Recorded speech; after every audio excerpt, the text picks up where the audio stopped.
jefe de gobierno y ahorita es secretario de Estado y quiere poner a la hermana de ministra de la Corte. Ese tipo de situaciones no las regula.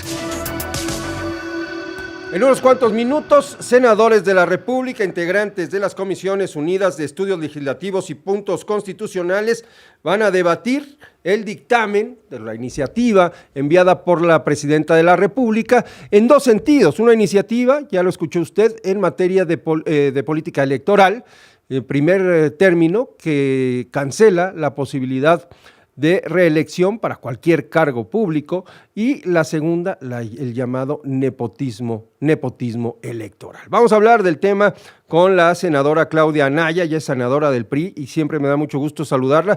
¿Cómo está, senadora? Hola, Primitivo, muy buenas tardes, qué gusto de saludarles. Igualmente, muchas gracias por tomar la llamada. Dos temas, híjole, que sacan el lumbre, ¿no? Empecemos primero con el de la iniciativa para cancelar la reelección. A ver, apenas nos estamos acostumbrando a esto de la reelección en materia legislativa, la reelección de alcaldes. Se habla mucho de la profesionalización, que sin duda se necesita en esos terrenos de la política, y con esto pues queda cancelada esa posibilidad, senadora. Sí, totalmente correcto. Mira, primero que nada decir, para esto no hay una respuesta correcta o incorrecta, porque tanto hay argumentos para votarlo a favor como para votarlo en contra. Y el tema es qué tipo de visión política tienes. Simplemente, o qué tipo de visión política es a la que quieres encauzar al país. En este caso, pues la promovente la presidenta, y recordemos que cuando el famoso sufragio efectivo no reelección, solo se prohibía la reelección para los presidentes. Así es. Entonces, no para los cargos legislativos, ahora es para todo, para los diputados, para los senadores, para los diputados locales, para los presidentes municipales, bueno, para los gobernadores ya estaba y para los presidentes de la República también, pero ahora se expande, ¿no? Y en aquel momento, cuando en la reforma del 14 se promueve, que recordemos que en el 17 se queda en la Constitución la reelección y se vuelve a quitar en la Constitución hasta el 33 y se vuelve a promover hasta la reforma del 14. Y con el argumento, pues efectivamente, de que se necesita tener pues una carrera legislativa, tener más expertos en el tema, me llama la atención la óptica con la que la presidenta lo ve, porque prohíbe la reelección para cargos de elección popular, pero no la prohíbe para los nuevos cargos de elección popular, que son los jueces, magistrados y ministros. Ellos sí se pueden reelegir entonces indefinidamente. Tampoco el nepotismo está prohibido en ese escenario. Ellos sí pueden entonces sacar a un juez que va saliendo de un distrito, tanto puede reelegirse como su familiar puede sucederlo en ese encargo. Entonces, o es malo o es bueno. Y si es malo, ¿por qué no se aplica en la nueva modelo electoral judicial? O todos coludos o todos rabones, ¿no? Pues sí llama la atención, ¿no te parece? Sí, claro que llama la atención, y también llama la atención dos cosas. Es una figura, la de la reelección, insisto, que apenas estaba entrando en vigor, entonces no se le permitió pues comprobar si es buena o mala. Ese es según mi Sí, porque punto de mira, vista. eso de que hay senadores que se enquistan en el cargo, diputados que se enquistan en el cargo, pues tanto así no es, porque en realidad el porcentaje de legisladores o senadores que pudieron tener acceso a la reelección es menor que si tú comparas con América Latina, que es un 70% de los legisladores tuvieron posibilidad de reelegirse. Vamos a poner el ejemplo del Senado. Sí. De 128 senadores, 88 manifestaron la intención de reelegirse, pero solo 24 tuvieron la posibilidad de la reelección.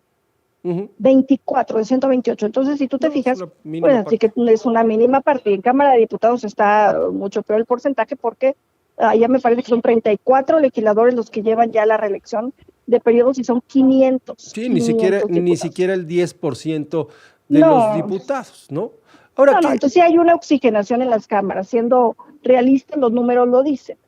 Ahora, ¿qué se busca? ¿Se busca afianzar el control de los partidos en la postulación de personajes, evitar que una figura política crezca por sí misma y de repente pues mantenga independencia? ¿Qué se busca con esto?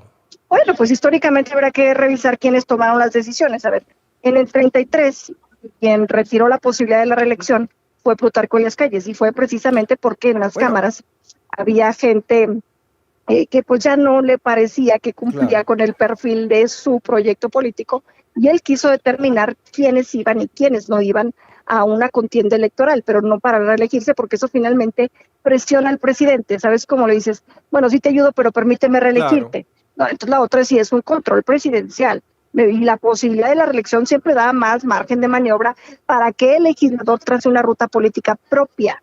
Finalmente el ciudadano es el que acababa decidiendo, ¿no? Si fuiste un mal legislador y no te portaste bien con tu electorado, aunque tengas la posibilidad política que tu partido te dé la plataforma de ir a la contienda, pues la gente no vota por ti. Entonces recordemos que en la democracia, cuando vas a una elección, el contratante es el pueblo. En ese escenario, para el caso de nepotismo, también lo veo así. A ver, el nepotismo es que la presidenta meta en el gabinete a sus hijos, a sus hermanos, porque ella es la contratante. Ella fue la electa popularmente, pero ella se convierte en contratante al repartir el gabinete. Pero si un hijo suyo participa como candidato a diputado, pues la gente dirá si con el voto queda o no queda.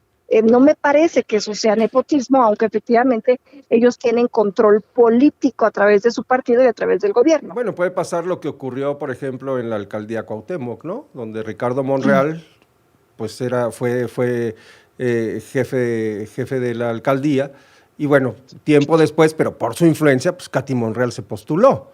Entonces ahí no hay nepotismo, pero al final perdió.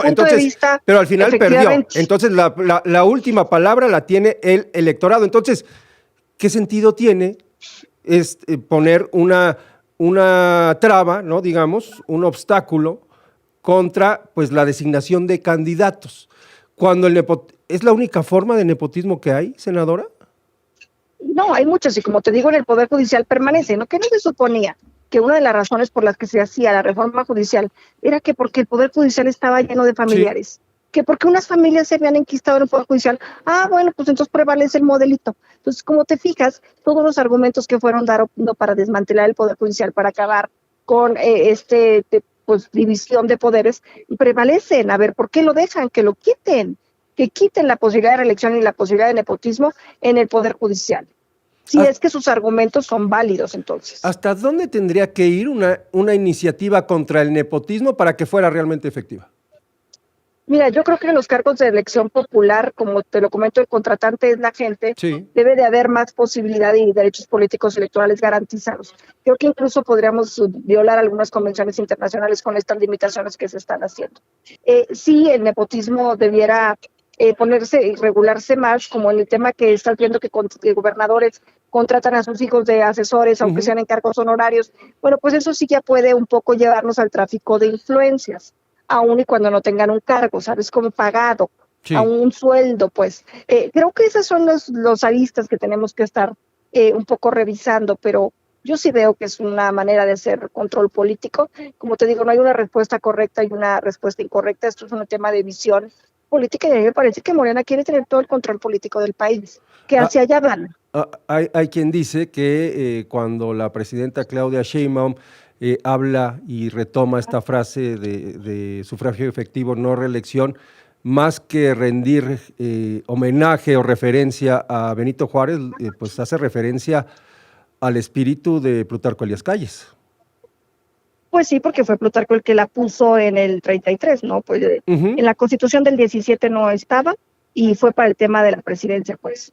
¿Hay manera de modificar las cosas con esta iniciativa? Yo he visto en Morena una cerrazón de hacerlo así, ahora que también hay que hablar de los agraviados, ¿no? Claro. Ellos dicen que no hay, pero sí los hay. Sí. A ver, ahorita el Verde no está en la sesión. Y es porque se sienten agraviados porque, pues efectivamente, el gobernador de San Luis Potosí, del Verde, estaba un poco, pues, impulsando, digámoslo así, a su esposa para sucederlo en el cargo. La gente dirá si vota o no por ella, ¿no? Claro. Finalmente, la gente diría, pues, si se vale ese momento de extensión política. Muy bien. Y ahí está Félix Salgado Macedonio y también está Saúl Monreal, ¿no? Pero hay conflictos, debo decírtelo, la parte política aquí está viva todavía. Muy bien. Y habrá que ver, por lo menos esta semana no se vota. Pues estaremos muy pendientes. Senadora Claudia, muchas gracias. Un gusto saludarte. Igualmente, Claudia Anaya, senadora del PRI. Corte, volvemos.